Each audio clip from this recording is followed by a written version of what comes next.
Hey YouTube, Joeboy here. So, One Piece chapter 1123 is out. If you guys haven't checked out that chapter yet, I suggest that you do so because I will be spoiling you. But now that you have, let's begin. So before we get into it, I want to apologize for not uploading a review for the last chapter. There's a really long story as to why that happened, and maybe one day I will share that with you. Unfortunately, I can't really do that right now. But basically, I just want to communicate that everything is okay. But if you want an undetailed summary of the last chapter review, since you missed it, basically, Egghead has been peaked. There you go, that's the review in a nutshell. You're welcome for this amazing content. But yeah, just because I enjoyed Egghead so much doesn't mean that I'm not excited for it to be over. That might come off wrong, but like, I think that the arc has run its course. We got what we wanted from it, and honestly, I would praise Oda that it doesn't really feel like the arc is dragging at all.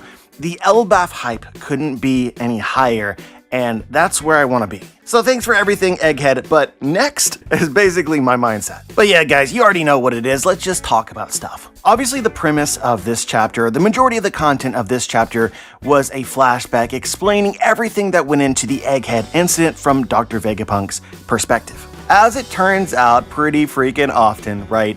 I think that we kind of overcomplicated it a little bit in terms of like what Vegapunk was doing behind the scenes. That led to this reveal after his death of, you know, the message. I apologize, I do this all the time and we don't learn, and frankly, I don't want to learn. But what we did end up getting right about all of this is that all of this really manifested itself recently.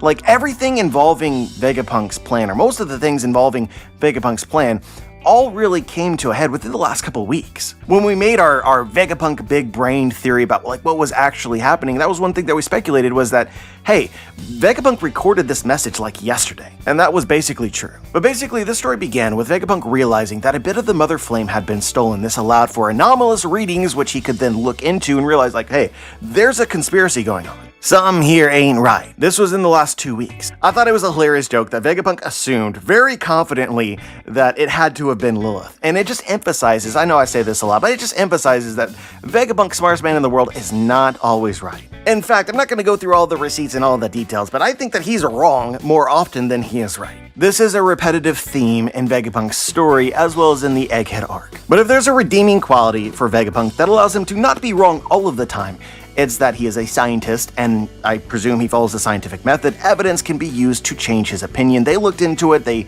despite him knowing for sure that it was Lilith, and they discovered, oh wait, it was actually York. You know, personifying my greed might not have been the best idea.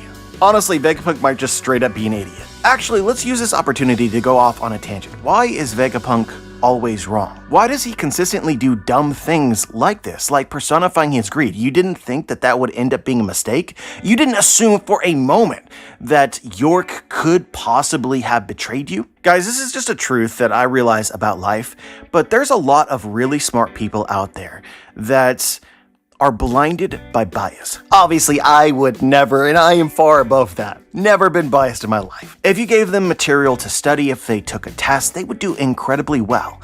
But they're wrong because they want to believe something. They want to believe something, therefore their brain makes it make sense. Don't underestimate the power of the human brain to be able to delude itself. It turns out that what you want ends up making sense the majority of the time. So when Vegapunk decided to split his brain up and create his alters, what he wanted to create alters that would not betray him. And so he just chose to believe that, hey, look, I'm Vegapunk and I'm better than that, and even if these are negative aspects of my personality, ultimately, the goodness in me or whatever, the logic in me will win out. Or maybe Vegapunk did assume that he would be betrayed, but he thought that he would figure it out before anything bad happened. So this is just an example of an incredibly intelligent person, smarter than anybody else in the world, being fooled by bias. You know, honestly, I think that there's an entire backstory that Oda didn't reveal here about the creation of the alters. The first two alters are Shaka and Lilith. It's good and evil. But more honestly and specifically, I would characterize Shaka and Lilith as law-abiding and unlawful. It actually says a lot about Vegapunk's mentality that he would characterize law-abiding and unlawful as good versus evil. But it also just makes a stupid amount of sense because that's what a scientist does. Like a good scientist would follow the laws of science. There is an established protocol, a certain amount of proof required for anything, and it is incredibly important that you're ethical. If a scientist met another scientist who broke the rules, you might as well be evil. And I kind of think that Vegapunk deduced how to split his good and evil aspects out before he figured out anything else. That is why Shaka and Lilith are number 1 and number 2. But as we know, there's currently 6 altars, and Vegapunk, incredibly busy, has all sorts of ideas, needs help. He basically wanted help from himself, so he wanted to create more altars, and he wanted to explore the science that allowed him to do that. So the next 2 Vegapunks that he created were, I think, safe versions of Vegapunk: Edison, the thinking Vegapunk, and Pythagoras, the wisdom Vegapunk. And again here, more accurately and more specifically, I think that Pythagoras is the idea Vegapunk, and Pythagoras is the planning Vegapunk. I think that these Vegapunks were good ideas. But then having 4 Vegapunks, Vegapunk obviously wanted more, so then he created the 5th Vegapunk, which is violence, which is probably stretching it, and the last Vegapunk, York, is greed, was really stretching it. But you kinda gotta wonder whether Vegapunk experience with Lilith, who he clearly distrusted more than anybody else, clearly. Maybe he thought violence and greed weren't as bad as, like, evil. So why not go further? But anyway, tangent aside, Vegapunk knew approximately a week ago that York had betrayed him, and then it was just a matter of figuring out what was going to happen after this. And it seems like Vegapunk came to the conclusion, very definitively again, that he was for sure going to die. Which is just another stretch that he made, but whatever. I guess he wanted to believe that running from the government would not be worthwhile. Imagine for a moment Vegapunk living without the power of the world government behind him, no longer all the resources in order to conduct his experiments. A case could be made that this is not a life Vegapunk deems worth living. Therefore, once the world government turns against you, I might as well be dead. Or in Vegapunk's mind, I will for sure die. So let's just make a plan around this. As a subtle side note here, this is Oda really demonstrating what freedom means in the story. Vegapunk obviously wants to be free, just the same as everybody else. Freedom for Vegapunk includes having all the resources to do whatever he wants, whenever he wants. So losing the support of the world government amounts to Vegapunk losing personal freedom. He would no longer be able to live his life in a way that he actually wanted. And in this respect, setting up his death the way that he did, in my opinion, sorry Vegapunk, in my opinion, is a weak mentality. Vegapunk has no desire to fight for his own freedom. And this is the biggest difference between Vegapunk and pirates. Going back to the good versus evil, lawful versus unlawful argument. When pirates want something, they take it. Vegapunk wants to follow the rules. He wants to follow the laws. If the laws cannot provide him with what he wants, he decided to end himself. Think about that. And as a side note to a side note, this is why I think that Lilith is actually a better version of Vegapunk. I think that she would make for a better Stella that has more potential to positively impact the world, which is ultimately Vegapunk's goal, which he was never very good at, because he was constrained by the laws and the order imposed by the actual evil in the world. But yeah, I hope that this doesn't offend people, but this is really how I see Vegapunk. He's not the hero of this story. He is deeply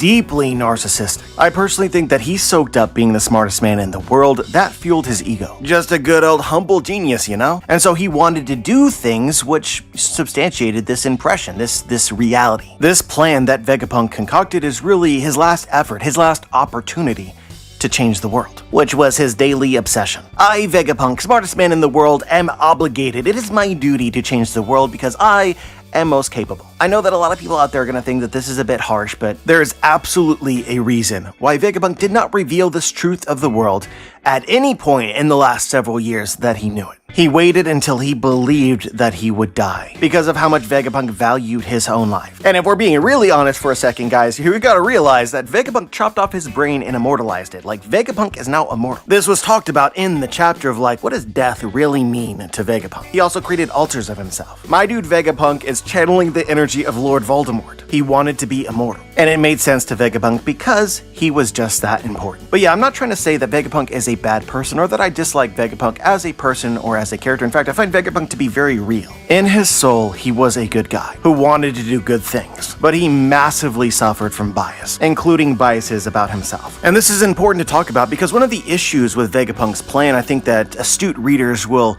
be thinking about at this point in time is, look, Vegapunk could have revealed this message at any other point in time. The message went live at the moment that the world government had the best opportunity to stop it. And in fact, they got really close to stopping it. The message was interrupted. For part of it, the world will never ever hear. And this all happened because Vegapunk waited until after he died to do it. I honestly think that the only way that this makes sense is if you think about Vegapunk as a selfish character. And in a way, he had to trick himself to actually do it. I almost wonder if Vegapunk used his own curiosity against himself. He removed his own memories, which was a sneaky thing that Oda did, and then left himself a vague message saying that you should probably die. Reading the chapter, I almost got the impression that Vegapunk became curious as to his own plans. I think that he wanted to know what would happen after he died, or he wanted to complete his own experiment, believing it to be important. Because of course it was important, Vegapunk did it. But in reality, using hindsight, nothing was gained by waiting. Vegapunk didn't bake in some sort of plot, some sort of elaborate scheme in order to trap the world government and catch them in high def on cameras live or anything like that. The message as it went off in Egghead would have been the same several days earlier before Vegapunk took his own memories. So once again, an argument can be made that the original Vegapunk with all of his memories didn't have the balls, didn't have the courage to release the message. He might have manipulated himself. So once again, in a span of a few days, Vegapunk figured out a way to basically change the world more than he had throughout his entire life. It just required him to die. There's a really powerful message here that resonates with themes in the story of One Piece and also themes in Buddhism. In Buddhism as well as in Hinduism, you're supposed to let go of your earthly desires. These things trap your soul in the realm of suffering. Enlightened people, or those on the path of enlightenment, aren't afraid of death. This is why the Dee smile before they die. Or in Hinduism and Buddhism terms, you believe in reincarnation. You will live another life. So dying in this one is not the end. This sort of emphasizes that Vegapunk was designed as a scientific character and not as a religious character, very purposefully. It's also crazy the juxtaposition of Vegapunk and Kuma. And I kind of wonder whether Vegapunk might have learned something, a little something,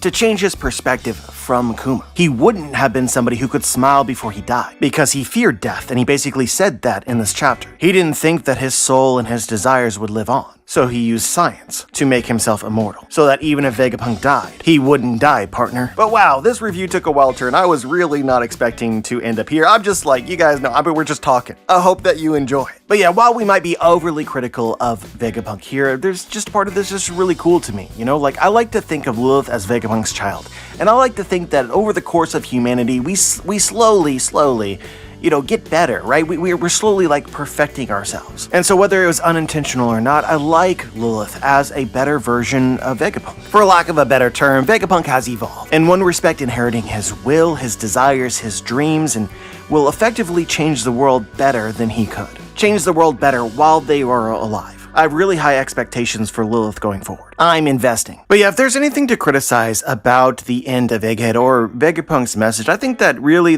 what should be focused on is Dragon and the revolutionaries. That's probably the only thing out of all of this that has me somewhat disappointed, is the fact that at the very beginning of this arc, Vegapunk called Dragon. But as the arc unfolded, right, we get to learn more about the relationship between Vegapunk, Dragon, and the revolutionaries, and I would honestly characterize them as acquaintances at best. I don't think that they're friends. And certainly the arc makes clear that Vegapunk was never, even to the moment of his death, a member of the Revolutionary Army or consider himself a part of that group. A friend does not take Kuma, a member of the Revolutionary Army, a friend of Dragon, does not take Kuma, remove his memories, and not tell Dragon. You're telling me Vegapunk called Dragon to inform him of his imminent death, but did not call Dragon to inform him about anything involving Kuma. Honestly, says a lot by itself. Really, the only relationship that they had is that Dragon asked Vegapunk to join the revolutionaries. Vegapunk said no. Then they had the death of a mutual friend in Clover, in which, you know, they had one conversation. And ultimately, the scene of Dragon and Shock at the beginning of this arc created a lot of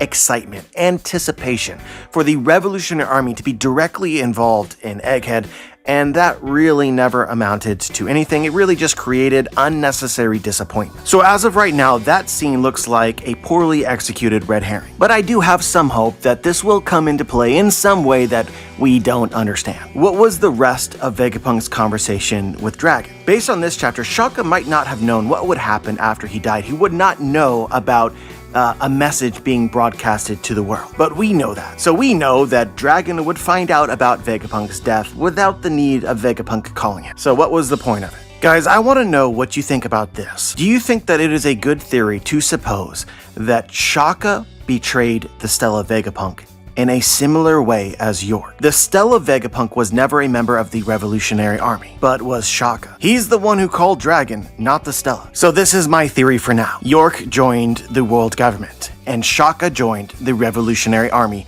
behind the Stella's back. Shaka just never got caught. And the Revolutionary Army having access to a Vegapunk, in my opinion, is a big deal, something new, something worthy of speculating that we would absolutely find out if it is true. And this is also fitting on another level as well, because basically I think Lilith is going to join the pirates. So several aspects of Vegapunk joined totally different factions. But anyway guys, this is the chapter in a nutshell. It's just all about Vegapunk and the days leading up to current events. And I think that Oda did a great job of making it self-contained. Honestly, the best parts of the chapter were the comic. Vegapunk erasing his own memories, only to have like a sequence of the wildest events possible happen. Emperor Straw Hat and Bonnie have made landfall. What? Cypher Pole is approaching. What? There's also a naval armada coming to blockade the island. What? Admiral Kizaru and the Gorosei seem to be there. Bro, at this point he's dead. This is like straight up a story about Las Vegas. You have no idea what you did there, but obviously something important happened. But yeah, for just some closing remarks, I think that it's important that Vegapunk pointed to the cloud-making technology as something worthy of preserving at the same level as the Mother Flame. He says if the world is going to flood, then this might become important. You guys know that we have a theory about the clouds of One Piece and how this is important not just to the present, but to the past. And I like to think that this scene from this chapter indicates that we are going in the right direction. I also want it to be fitting for us to focus for a moment on the cloud-making technology of Egghead before we leave, because I think that the world of the clouds, the Sky Islands, is related to Elbaf, the arc that we are about to start. But yeah, for as hard as we've been on Vegapunk in this chapter review, which is kind of not the right time for it given that we see him literally dead in the chapter, it's supposed to be like, hey, we should celebrate him, right? I assume that this is the last chapter of Egghead. The last moment of it really solidifies Vegapunk's journey. By the end of it, he is also rooting for the Straw Hats. He wants them to find the One Piece. It may not seem that way, but I think that this is a big moment for Vegapunk. He never endorsed anybody, not even the Revolutionary Army. He endorsed nobody but the Straw Hats. I honestly think Vegapunk grew more in the last several days than perhaps for years of his life, and that was beautiful to see play out in the arc. But yeah, there's still a lot of things to be excited for going forward in the story. Elbaf hype is unreal. This was a popular thing to say. I'm just going to go ahead and say it for those that might have missed it or are new to the community. Elbaf spelled backwards is Fable, and I am expecting a quintessential One Piece arc. Elbaf might as well be an island of dreams, which Usopp almost said at the end of the chapter. But even before we get to Elbaf, usually at the conclusion of one arc leading to the next, we have a period of like painting around the world or other events, and this shit is the hypest. So I really hope that Oda has some fire for us. But yeah, I think that is all I had to say today. As always, I'm curious as to what you think, whether you noticed something from the chapter that I might have missed. Just share your thoughts. Remember, check out my book, The Booms. Link is in the description. Like the video, subscribe, click the bell to be notified, join the squad, and as always, guys, have a wonderful day.